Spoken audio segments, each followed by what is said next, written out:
Do you know what the right retirement plan is for you if you own your own business? I'm Derek Mazzarella. I'm a certified financial planner with Gateway Financial Partners. And today I'm going to talk about how do you pick the right retirement plan for yourself. So when it comes to picking a plan, there's really two main questions you want to ask yourself. One is, what's my tax treatment right now? Am I looking to save money on taxes today because my income is higher? Or do I want to push that tax can down the road, maybe pay taxes today and have tax-free income later on because I'm just starting out? The second question is, how much am I going to save?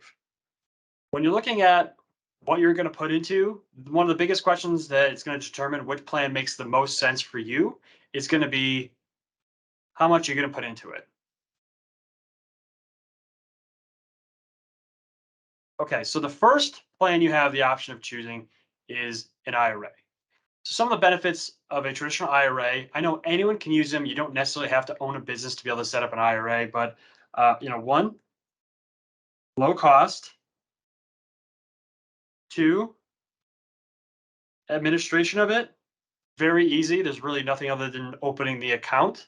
And then three, you have a full array of investment options, right? And then four, you have also both tax treatments. So you can open up a Roth, you can open a traditional, but what are some of the downsides? One, it's a low contribution amount, right? So you're capped at basically $6,500 or $7,500 for the catch up. B, the Roths have an income limit. So if you make too much money, you're not able to contribute to a Roth. So that could be a couple downsides of the IRA. So if you want to put more than the 6,500, what are some of the other options?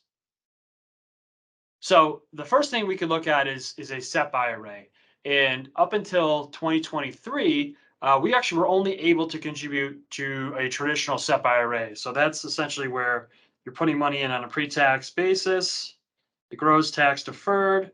You take money out, and that is taxable.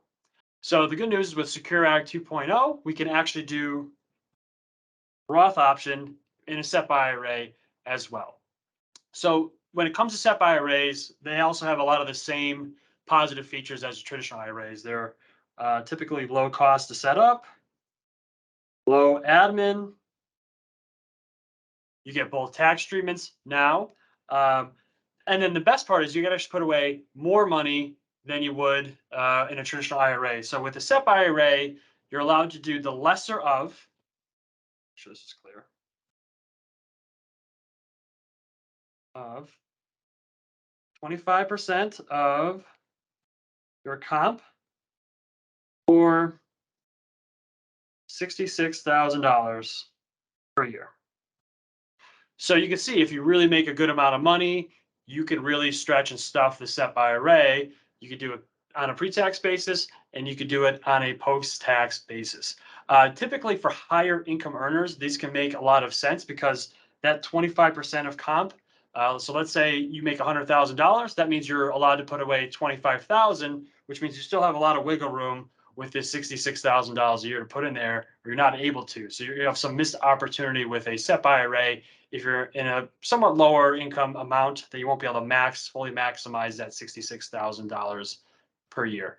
One other benefit of the SEP IRA is you're actually allowed to contribute up until you file your taxes. So you have until tax time to contribute to the prior year. So if I wanted to contribute back to 2022 and I file my taxes April 15th, guess what? I can on April 14th, I can put away, either this or this into the SEP IRA to have a count towards the previous tax year. So the other option people have to look at is a 401k plan. Most folks may think, oh, I have to have this big company to open up a 401k plan, but they have solo 401k plans that you're able to contribute to as well. So the benefit of a solo 401k plan is you're allowed to put away the $66,000 into the plan. And it's less restrictive than the SEP IRA. Okay, so the way it works is with a 401k plan. Let's say here's your $66,000 up here. This is how much you can contribute.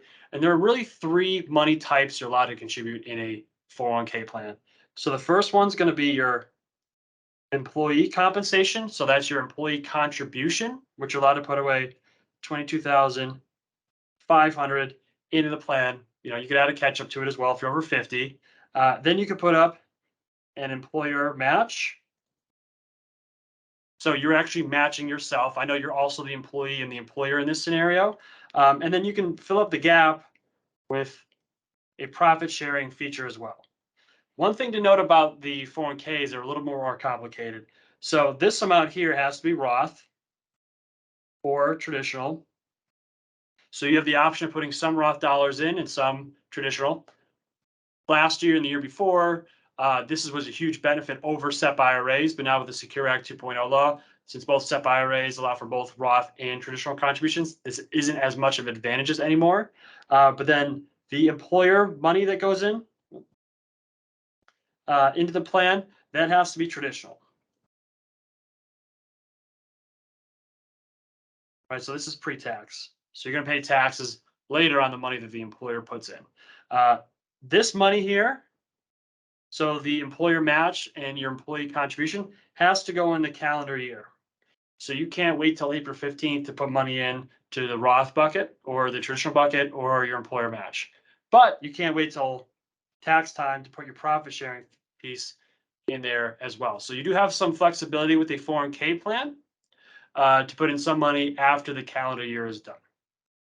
One of the other benefits of this is it doesn't have a 25% rule. So if you were that, let's say that person that makes, you know, $100,000 here, you can still put in the full $66,000 between, you know, those three money types.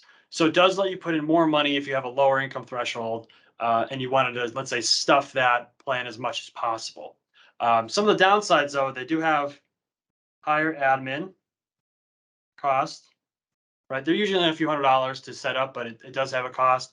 And depending on which 401k provider you go with, you may have some limited investment selection. So those are two of the downsides with solo 401k plans. So that's in a nutshell the three options we have. You can do an IRA, you could do a SEP IRA, and you could do a solo 401k. So if you're a sole proprietor or you have your own business, you're a solopreneur, whatever you want to call it, you have a lot of different options in terms of saving for your retirement. And don't think that because you own your business yourself, you're only limited to a few options. So you can do a variety of things to help you save for your own retirement. Derek Mazzarella with Gateway Financial Partners. Hope you enjoy this and feel free to check out the other videos I have.